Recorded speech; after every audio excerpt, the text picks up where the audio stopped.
Hey everyone, it's the TheAngryHoneyBadger, and it is time for us to take a look at another champion build video. Today, we are looking at Draven, spinning his axes and being a douchebag like he is.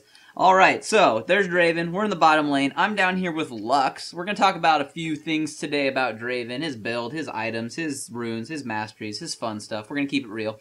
Anyway, so, down here with Lux, when I'm playing Draven, I like to go to bottom lane with him as the carry, and I like to take a support with me that has some type of hard CC. My favorites are probably Taric, Leona, and Lux for this, personally. There's some other really good choices, too. Nunu also works quite well with that slow, and with his ability to give me more attack speed. But nonetheless, down here, we're able to poke at them quite well. And since we have done this, now I get a free farm because that Caitlyn came down here with no pot. She started Doran's Blade, which leads me to another point. Don't start Doran's Blade in Season 3. Just not quite worth it, in my opinion. Either do Boots pots or Longsword and 2 pots. So, I'm going to do Boots pots because I don't have a healing support with me. So this is what I like to do, pick up 3 pots, keep my mobility up a little bit too as well. But at level 1, I do start with that, and then I also do take my Q ability at level 1, which is my spinning axes. Obviously, you know, you can activate that and then throw them at the enemy champions or enemies or whatever you want to really throw them at that it hits. Deal that extra damage based off of your current attack damage, and then it will also proc his passive, which is kind of amazing and kind of broken at the same time. Every time you hit them with a spinning axe, which is your Q, like I said, what that is going to do is it is going to cause them to bleed for a certain amount of damage. And then also, if you do crit them, it'll also trigger the passive again. So, you can trigger his passive a lot and basically make them bleed. It's kind of annoying, and I think this and his Q ability is what makes him so strong. If you have a good early game with Draven, you roll face. That's going to kind of happen this game to a certain degree, but most Draven games go like this most of the time. Anyways, get into a little bit of a fight. I got polymorphed. I'm trying to poke at the whatchamacallit because she's tiny. That was great. It was Lulu. Anyways, Jarvan's coming in here because Jarvan wants to. Now, unfortunately for them, Caitlyn's trying to come up to help, but she's so low she has to play safe. I'm going to start going for Lulu because he's chasing after Lux. Classic mistake to leave the carry alone, who's currently eating everyone on your team. Gonna go ahead and kill Lulu, because that sounds like fun. And then, hey, look, here's Caitlyn as well. I'll kill her too. Sounds fun. Now, he's on my face. I'm gonna die. No, I'll just use my E ability, which is stand aside and then run away. Oh, hey, look, Fiora's here. She's gonna get a kill. How fun. So, that was all types of fun stuff, but that's going to happen when they're low, and that gank did not go well for them. He should have probably turned and focused to me so I wouldn't kill the 2 of them behind him, but nonetheless, he overcommitted to trying to kill Lux, and none dice for them. They get 0 kills, I get 2 and an assist, and I'm out farming, I think, everyone. So, we are back at base. I'm going to finish off my boots into attack speed boots, because that's classic for carries, and that's what we're going to be taking. Also, this is when you buy items that make you go boom faster and hurt more. We're going to be picking up a BF sword because we could afford it, and that's the great first item that I always try to get. If not, I will be building other items that build towards my Infinity Edge because that is the first item I build on Draven. Now, if you want to pick up some more survivability while you are in lane with a Vampiric Scepter, go ahead and do this. That's not bad to do, but I'm so far ahead and destroying that if you can afford a BF sword this early in the game, when they basically have no items, you're going to hurt for a lot, especially with your Q, which is what I maxed first. Now, unfortunately, I did get stuck in his ult there, and he barely escapes. They pick up a double kill, but I'm not worried because they're horrible. So we're gonna do fine. This game is really, really odd because I believe the chat box might be interesting in this game if you are interested in that at all. I think nobody on our team officially tanks, and I'm worried about this because as much as we're quote-unquote ahead, we're only ahead because I'm ahead on our team. I have most of our kills the whole game. And if I get shut down, my team wouldn't be able to do much. Luckily, late game, we do start to rally around this because they have 2 tankier characters with Renekton and with Jarvan, but unfortunately, they're not going to get tanky at all, really, or tanky enough. So, they could have shut me down by probably picking up a Thornmail or 2, but they do not, and that's going to happen. I am going to take this bottom tower, keep working on my build, start building towards a Vampiric Scepter with that long sword, and keep building towards that Infinity Edge. Like I said, Vampiric Scepter just to get some survivability and some sustain, but nonetheless, we're going to go for an Infinity Edge first. Here I saw Caitlyn coming down. There she is right there. I'm going to move in towards her because I know I can hurt her. As we can see, these do hurt a lot. She's going to get shielded, unfortunately. I'm going to back off for a second. I'm still getting poked, but I'm going to go after this because I know if I do this right, I can probably get a kill. So I'm going to go ahead and chase both of them. I'm going to get exhausted. I am going to continue to kill them. I'm going to flash forward, hit the Ignite on Lulu, kill her, and then kill the Caitlyn as well. Pick up the double kill in the 2v1, but that's just what Draven does. He kills people because his Qs are ridiculous. So that's what I max out first. Next, you can max out his W if you want, or his stand aside. Just kind of depends on how you want to use it.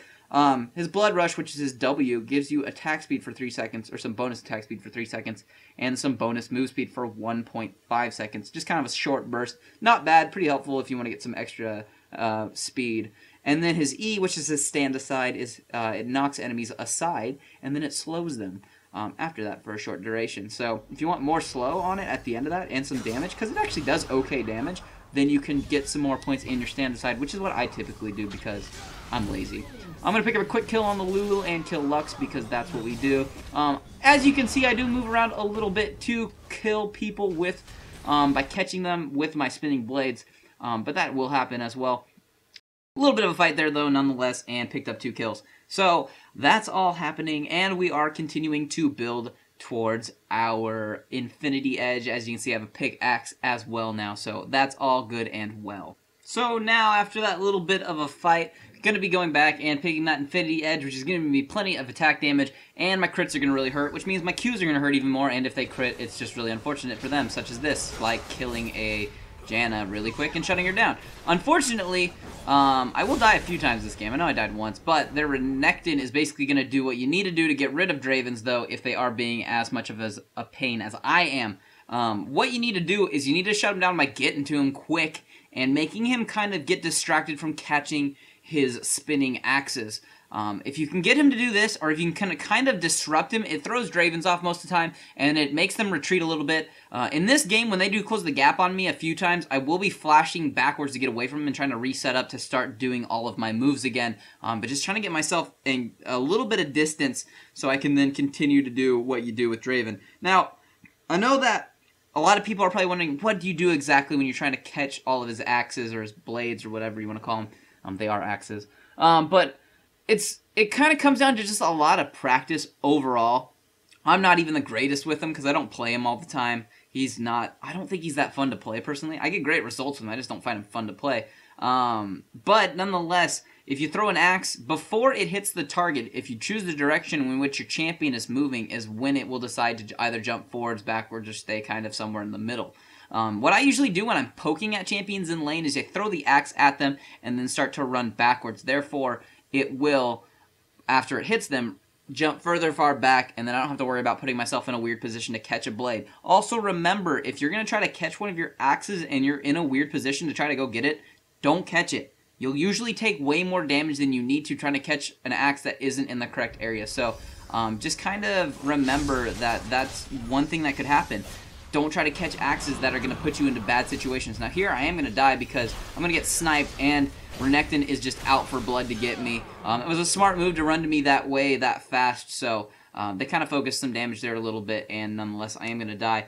As you can see though with the build, I am continuing it. I built a Zeal not too long ago and that Avarice Blade. Now you can either do what I'm doing by picking up a Statikk Shiv with those 2 items and you can farm your Avarice Blade longer, or you can pick up a Phantom Dancer, both very good choices. I get Statikk Shiv just because it makes me laugh on the inside as it goes shocky and does whatever it wants. So that's one reason why I'm going to pick that up. It also does help you farm a little bit of gold right now, which is never a bad thing, but Phantom Dancer nonetheless is a legit and good choice. You do want to try to pick up a handful of crit chance with Draven in this build because your crits do affect your passive, which will allow them to deal extra damage over time. So that's one reason why you're going to want to get some crit chance, and that's why I go with the Infinity Edge early.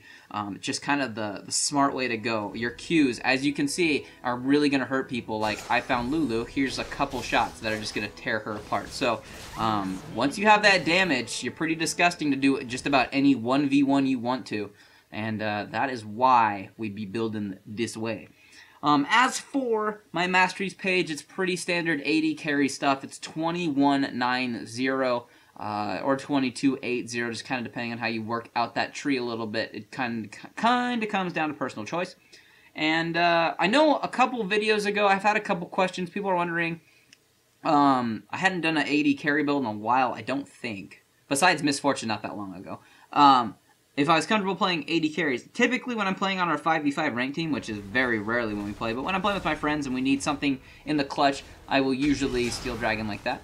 But I usually will be playing our 80 carry. That's what I typically play the most of in ranked, is the carry. It's not because it's my favorite position, but I do play it pretty well most of the time, so Any of my AD carry builds are pretty legit for standard carry stuff. In case anybody's wondering what I mained in. I kind of main an AD carry, although it's not my favorite role. But there's that little side information if anybody's wondering. Nonetheless, I did just finish off my Statikk Shiv, because more crit chance and attack speed is going to be great for dealing that damage that I want to. Next, I will be building in my Bloodthirster after I do pick up another BF sword. And yeah, that's going to be happening. And that's what's going on.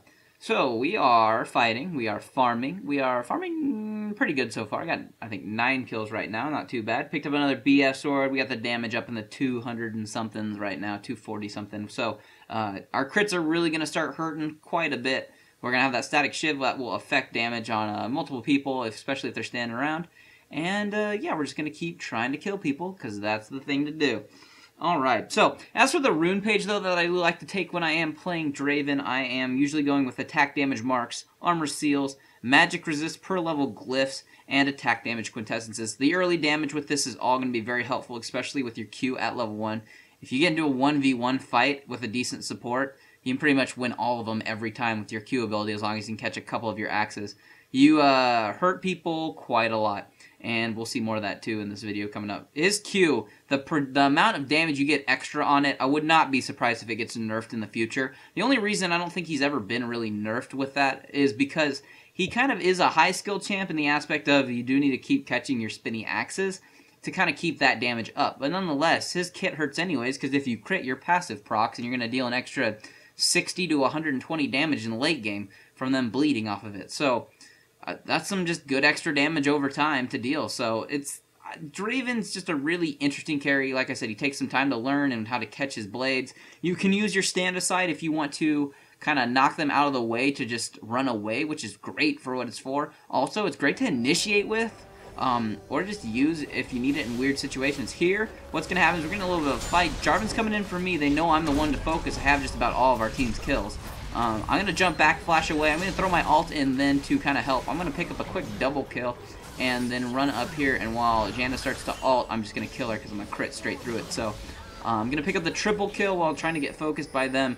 But I have enough lifesteal with that Bloodthirster and enough damage right now that you're Draven. You're disgustingly powerful. So I don't want to call him the strongest carry in the game, but if you play him well, like, if he's your prime spot and you play him like, I don't want to say a pro, but if you play him really well, he might be one of the strongest champions in the game in certain aspects. In others, if they don't know how to catch their axes, like I've said, he's pretty weak, and you can kind of toss him around if they don't land their stuff correctly. So, he kind of has that, he's a skill-based champ. You gotta know what you're doing with him to get things done. Now, at this point in the game, if you've been reading the chat log, I've probably been complaining about how we don't have any tanks, and we will lose this overall if we don't, because I currently have 12 of our 18 kills, and if I die, our team's finally getting some kills in other areas, but we won't be able to carry. And at this point in the game, I actually start building a Last Whisper, which is a great endgame item, especially when they start getting tanky, and this is what I was expecting after that last fight, was them to pick up some more armor and start really getting tanky to fight against me. Now there I did die because I got caught in a bunch of crap. But that was also horrible positioning on my part, too. But I was expecting them to start getting more tanky, and I was going to get ready to just burn through all of their armor and just murder them is what I was really going to go with. I didn't really need to do this right away, and in this type of game, it would be smart for me to end out this build with like a G, or either a GA, which is what I typically get on almost all my AD carries to finish out with. Lately, a lot of people have been doing the Warmogs. This game I actually was going to, but I decided not to because I got lazy, and I will punish my team for not communicating. But nonetheless, I'm going to be fine this game because we're dealing plenty of damage. But Warmogs have been great this game because we didn't get anybody who started specifically tanking. Jace did finally start building some more health, but in the middle of that game, we were all super squishy. Nobody was building any health. I do have an Aegis starting to get built, though, and a Bulwark on my team, or our Lux is picking up, which is going to drastically help us out. But when they have people like Renekton who can just kind of tank whenever he wants, now fortunately he's not building tons of resist, so I'm able to crit him quite well and kill him pretty quick right there. But you really need a tank of some kind on your team, especially in teamfights. Draven really does help to have a good tank, especially one with CC like I listed before at the beginning of the game, to help him out and kind of help keep the gap between him and the enemies. So just a lot of little things to think about when you are playing Draven. I think my favorite, though, support for him probably is Leona. Leona's amazing. So if anybody plays Leona well, Leona is a fantastic champion. Maybe I'll make a build for her. It's coming up soon. Who knows? But nonetheless, we're back at base. Instead of going with GAs, though, or Warmogs this game, since I am our primary damage, although my team is finally getting lots of kills, I'm just going to keep building another Phantom Dancer. And at this point, too, you could also sell your boots after that Phantom Dancer and then pick up a GA if you want to get rid of your boots. This is one of those builds where I have a ton of gold from lots of kills and decent farm. So I think I got currently 351 attack damage, which is not bad. And 1.52 attack speed, which is also legit. I can speed that up, 2 with my Blood Rush. Don't forget about that. And, yeah, just going to keep taking towers, going to keep pushing lanes, and get into fights. You can pretty much... Well, depending on who you're 2v1ing, you can 2v1 people at this rate if you're catching your spinning axes and you get rid of the damage that is affecting you the most first. But that is going to just be how that works. Going to keep pushing around here. My team is in here killing them and dying at the same time. So that is going on a little bit. Now at this point, I can see Lux is getting chased by Janna and Lulu up here. So I'm going to try to come up here and help a little bit. I try to tell Lux to turn and try to stun, but it's going to miss. I'm going to move in here and try to throw some stuff at this super fed AP Janna. I'm going to basically 2-hit Lulu, because that's just what happens. But I am going to kill the Janna because I did hit her once, or ignited her. No, I hit her once, and I think she dies to something. Bleeding? Something going to kill her? Baron? I don't know. Maybe I won't kill her. Maybe that's in a little bit. Oh, there she is. No, she comes back. Here, I'm going to hit her and kill her. Alright. There we go. Now she's going to flash, but now she's going to die. So, and then I think I'm going to come pick up the kill on the... Yep, there it is. Simple kill on Caitlyn. Here's the double kill. And that's fun. So, simple, awkward double kill because she died to minion damage or my bleeding / minion damage. And we're pretty much just going to start pushing. But you can see the amount of damage that's happening with this amount of armor penetration, this amount of damage, and this amount of attack speed. And like I said... Get some crit chance on him because of that passive. It's pretty ridiculous. You do a lot of damage. You can pretty much just hit people a couple times. It's mildly ridiculous. As you can see, we're just... There's a lack of trying late game with Draven. It hurts. But nonetheless, this is pretty much going to be GG. And yeah, we're pretty much going to call it here. But nonetheless, if you guys have questions, you put those in the comments below. As I've said in past videos, get an Infinity Edge with Draven, and that's all you need, and that pretty much wins games. Like I said, he's just a lot of practice is really what it takes to get good with Draven. So, just practice with Draven, try the build out. I know it should work with you fine. Once you start learning how to catch those blades, you can kill people while they're healing on their base. See, it's simple stuff. So, comments down below. Don't forget to like and subscribe if you have not, but other than that, I'll just see all of you in the next build video.